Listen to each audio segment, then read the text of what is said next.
Hello friends, welcome to my channel and thanks for watching this video and welcome to this special session of Muhurat Samvat 2078 stock picks. Now सब कोई कर रहे हैं तो और मेरे को कमेंट्स भी आ रहे थे इसके ऊपर।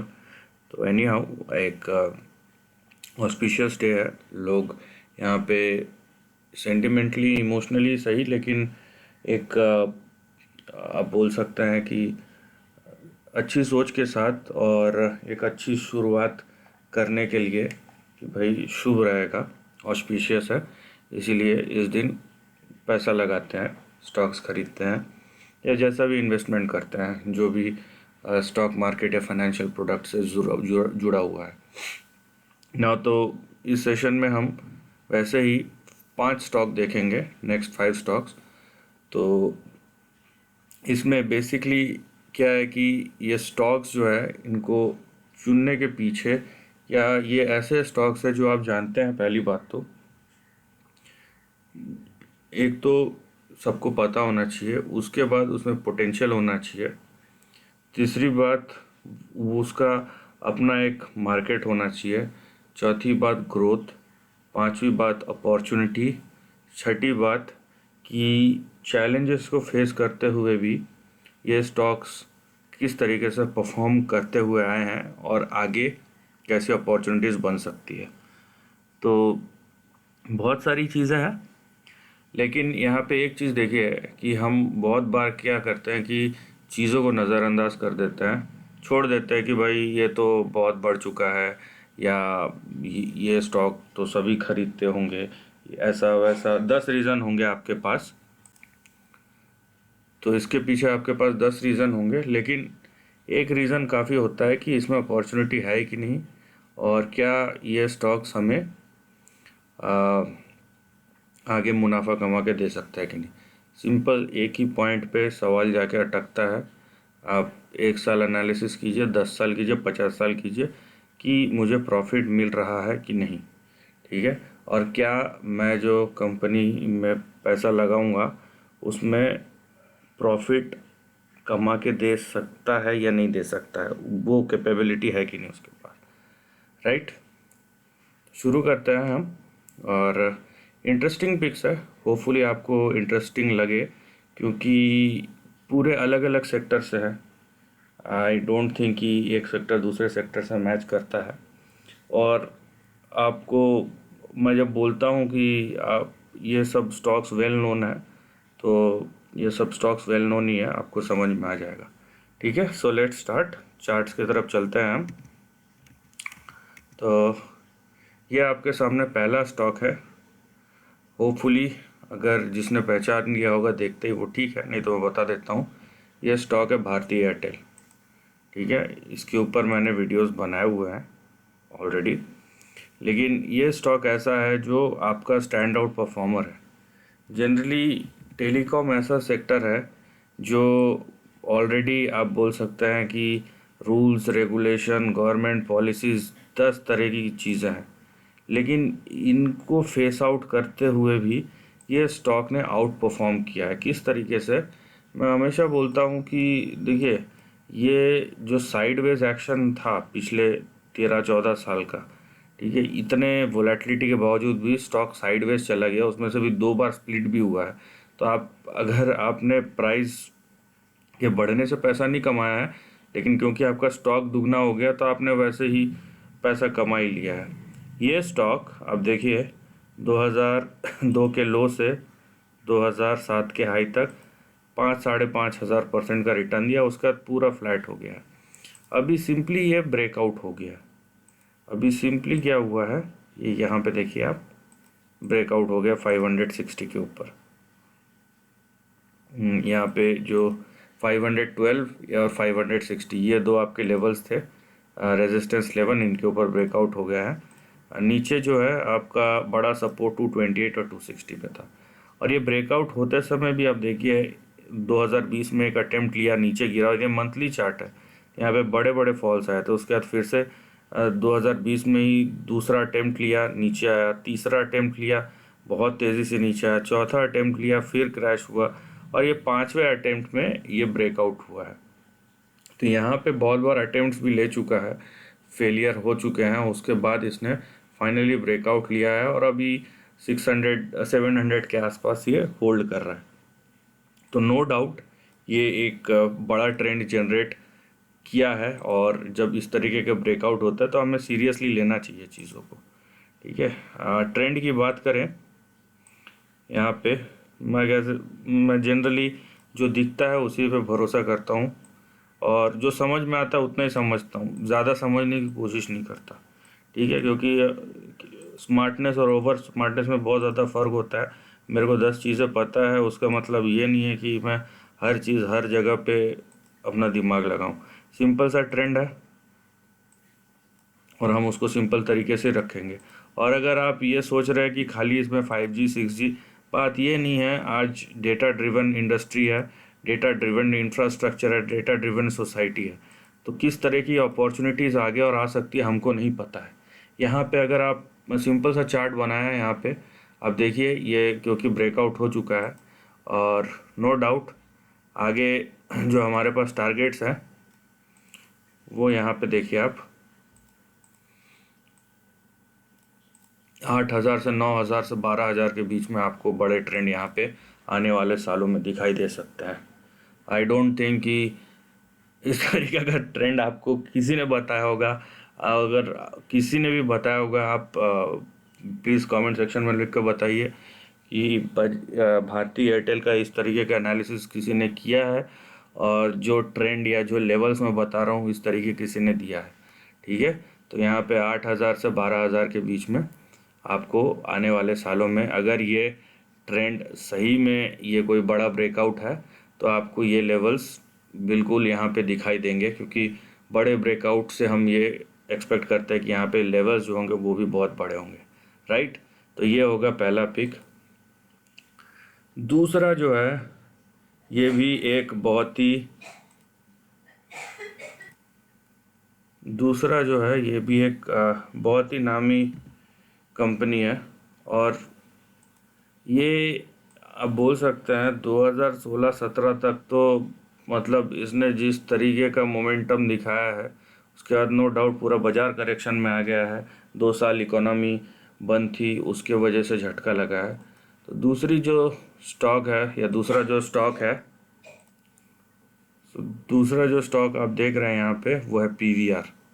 ठीक है, PVR ये one of the hard hitting sectors है, जो पिछले 1.5-2 साल में इसके ऊपर आप बोल सकते हैं कि बहुत बड़ा प्रॉब्लम आया है, और इसने तो कुछ कमाया ही नहीं है। ये सेक्टर एंटरटेनमेंट और लीजर ने जनरली मतलब बहुत सीरियस डैमेज हुआ, कुछ नहीं कमाया है इन लोगों ने। फिर भी आप ये स्टॉक देखिए किस तरीके से ये, अगर आप पिछले 2 साल का ट्रेंड भी देखेंगे, ये 2 साल से नहीं, मैंने जैसे बोला 2017 के बाद से ये एक रेंज बाउंड ट्रेंड में नीचे 1063 और ऊपर जो हाई बनाया था 2100 के पास, ये हमारे लेवल से जिसके बीच में स्टॉक ट्रेड कर रहा है। और अगला टारगेट ये 2133 ही है।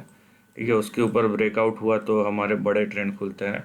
लेकिन ये एक ऐसा स्टॉक है क्योंकि अभी इकोनॉमी रीओपनिंग हो रही है, और जिस तरीके से पिक्चरों का लाइन लग रहा है यहाँ पे, ये स्टॉक आपको दिख रहा है कि किस तरीके से यहाँ पे ट्रेंड करने वाला है, और ये स्टॉक आपको हर लेवल से आउट परफॉर्मेंस करते हुए दिख सकता है, ऐसा पोटेंशियल है। ठीक है, सिंपल सा ट्रेंड है, सिंपल सा ट्रेंड है, कुछ यहाँ पे दिमाग लगाने की ज़रूरत नहीं है आपको। मैं यहाँ पे देखिए, ये देखिए यहाँ पे, मैं इसीलिए मैं बोलता हूँ जो आपको दिखता है, जो आपको समझ में आता है, दैट्स इट। ठीक है, 2133 है आपका बड़ा रेजिस्टेंस होगा। इसको अगर क्रॉस कर दिया इसने तो आप देखिए जो बड़ा टारगेट है आपका आने वाले समय में वो करीबन 6,000 से 8,000 के बीच में। यहाँ पे रेंज देखिए, मैं जो पांचों स्टॉक बोलूँगा ना उसके रेंज बड़े बड़े होंगे, क्योंकि हमको पता नहीं कि स्टॉक ऐसे जाएगा ऐसे जाएगा ऐसे जाएगा। ये वेल नोन कंपनीज है, इसके आप प्राइस देख लीजिए कि एक एक शेयर कितने का मिल रहा है, तो यहाँ पे रेंज भी बड़े बड़े होंगे। आप ये मत देखिए 5,000 उसके बाद डायरेक्ट 3,000, वो बात नहीं है 5,000 या 3,000, क्योंकि 5,000 से 3,000 इन टर्म्स ऑफ जो डिफरेंस है ना, परसेंटेज में 20-25% का ही फ़र्क है, तो कोई बड़ा नहीं है। हम यहाँ पे आप बोल सकते हैं नंबर, एब्सोल्यूट नंबर बड़ा है।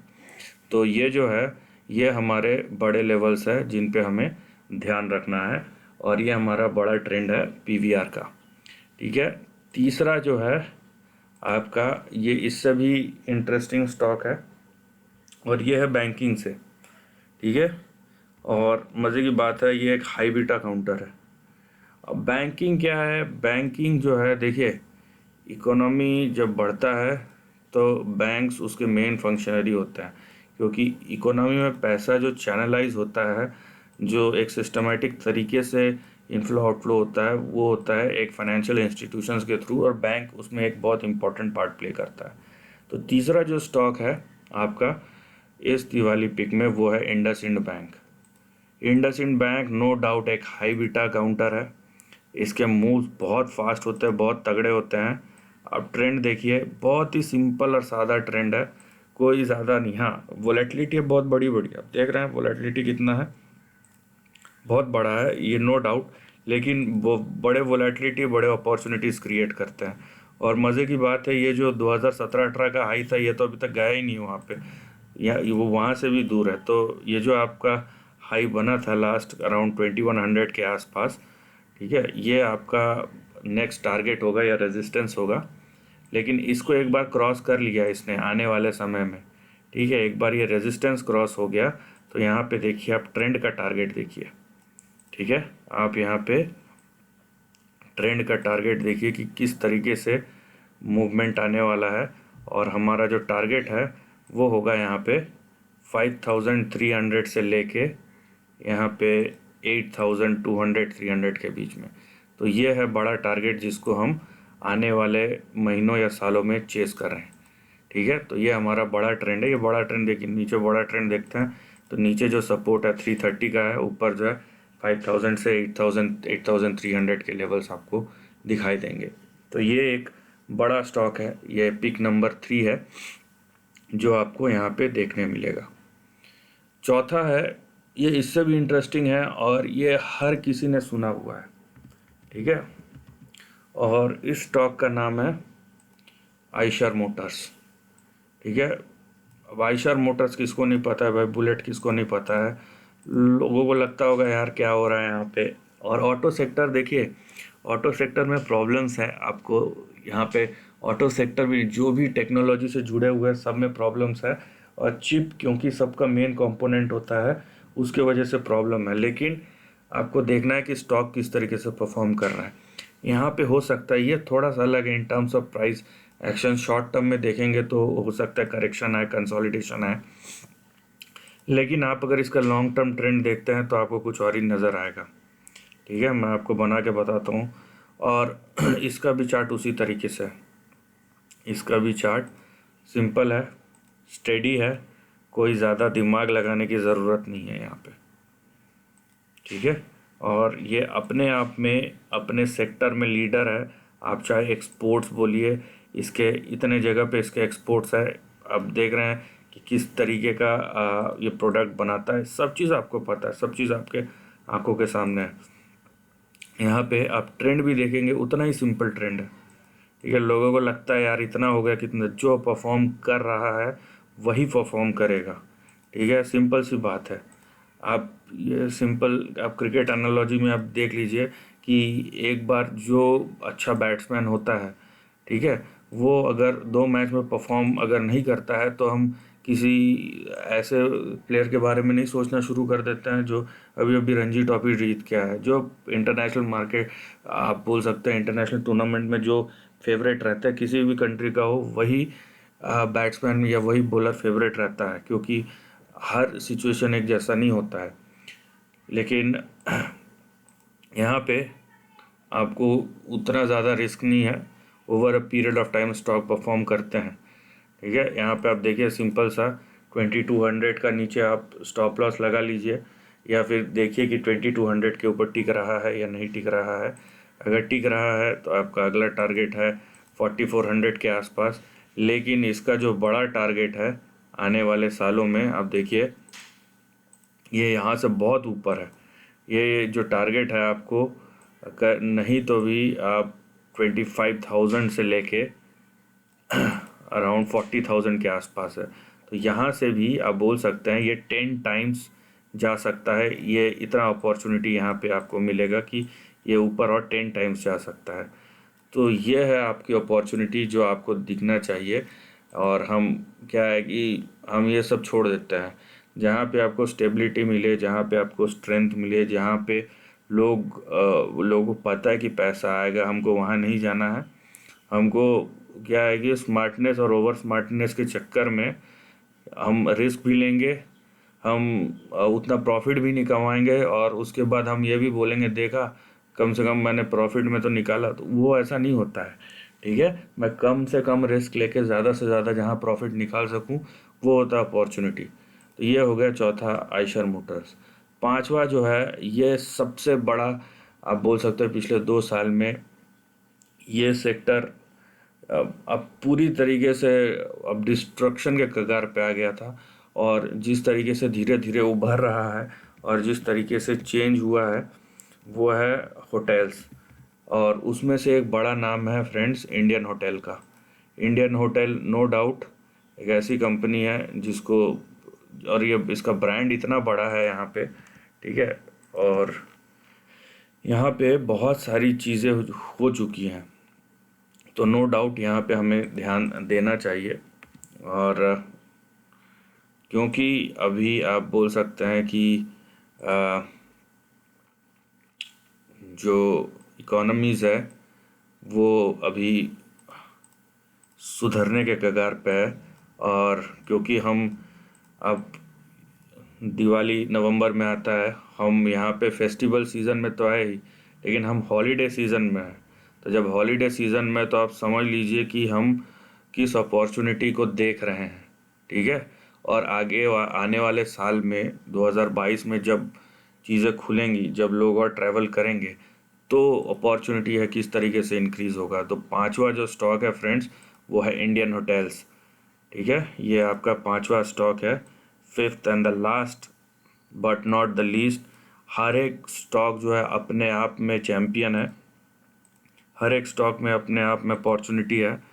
टाइम अलग अलग हो सकता है, हर स्टॉक एक आपने ऐसा नहीं है कि मतलब रेस में जो दौड़ता है सब एक समय पे दौड़ना शुरू करते हैं। यहाँ पे बस रेस और इसमें यही फ़र्क है कि रेस में सब एक ही साथ दौड़ना शुरू करते हैं। यहाँ पे भी वो चीज़ अप्लाई होता है कि आपने एक जगह में एक बार में सारे पैसे डिप्लॉय किए, लेकिन जो रिटर्न है वो एक बार में नहीं आता। रेस में कोई अगर 10 लोग दौड़ रहे हैं तो 10 लोग एक एक ही स्पीड से दौड़ रहे हैं, एक ही साथ दौड़ रहे हैं, एक ही साथ में पहुंच रहे हैं, ऐसा होता नहीं है। ठीक है, तो सबका टाइमिंग अलग अलग हो सकता है, लेकिन सब में अपने आप में एक अपॉर्चुनिटी है, और ये अपॉर्चुनिटी आपको दिखाई देना चाहिए। ठीक है, ये भी जो ट्रेंड है, यहाँ पे बहुत अच्छा ट्रेंड है यहाँ पे, और यहाँ पे अपॉर्चुनिटी है। क्योंकि आप देखिए ये स्टॉक जो है अपने लाइफ टाइम हाई पे खड़ा हुआ है। जितने इसके रेजिस्टेंस लेवल थे ये सब ब्रेकआउट हो चुके हैं यहाँ पे। ठीक है, ये 2000 लास्ट जो है 2019 का यहाँ पे हाई था, वो था 164 का, ब्रेकआउट हो चुका है, 200 के ऊपर ट्रेड कर रहा है। यहाँ पे आप बोल सकते हैं कि एक शॉर्ट टर्म आपका रेजिस्टेंस है वो है 309 310 पे। लेकिन इसका जो बड़ा ट्रेंड है वो कुछ इस तरीके से है। अगर ये 79 के ऊपर होल्ड कर रहा है और यहाँ पे अगर ये 310 के ऊपर ट्रेड करना शुरू कर दे, तो इसका जो बड़ा टारगेट है वो करीबन 650 से लेके 840 850 के बीच में है। तो ये है हमारे बड़े ट्रेंड जिस पे हम फोकस कर रहे हैं। और सबका अपना अपना अपॉर्चुनिटी है, सबका अपना अपना प्लस पॉइंट है। पांचों अलग अलग सेक्टर से, ये ऐसा ना हो कि मैंने कोई एक उठाया और सबका उसी में बता दिया ये ऐसा है वो वैसा है, ऐसा नहीं है। और सब अपने आप में यूनिक है, सब वेल नोन नेम्स है। मैंने जो भी क्राइटेरिया आपको 6 क्राइटेरियाज बताए थे, वो 6 क्राइटेरियाज इम्प्लाई होते हैं कि नहीं होते हैं, आप कमेंट में लिख के बताइए। और सिंपली हमें क्या है कि पूरा जितना खा सकते हो उतना ही खाइए, उससे ज़्यादा मत जाइए। 5 स्टॉक्स हैं, वेल नोन है, अपॉर्चुनिटीज़ जहाँ हैं और जहाँ आपको प्रॉफिट मिल सकता है। सो आई होप कि ये पिक्स आपको पसंद आए होंगे, और ये कोई भी रिकमेंडेशन या यहाँ पे मैं किसी को बोल नहीं रहा हूँ ख़रीदो या बेचो, ठीक है, ये हमेशा डिस्क्लेमर रहता है। सो आई होप कि आपकी दिवाली अच्छी हो और आप अच्छे से मुनाफा कमाएं एज़ यूजुअल। और अगर मेरा वीडियो या मेरा नॉलेज जो है वो किसी तरीके से आपको हेल्प करता है, दैट्स वेल एंड गुड। और लेट्स सी बाज़ार कैसा रहता है, और हम मिलेंगे अपने अगले सेशन में, रेगुलर सेशंस में। So this is the end of the video. अगर वीडियो पसंद आए तो लाइक और शेयर कीजिए, थॉट्स कमेंट सेक्शन में लिख के बताइए, और ऐसे नए कंटेंट के लिए चैनल को प्लीज़ सब्सक्राइब कीजिए। Lastly, take care of your family and friends.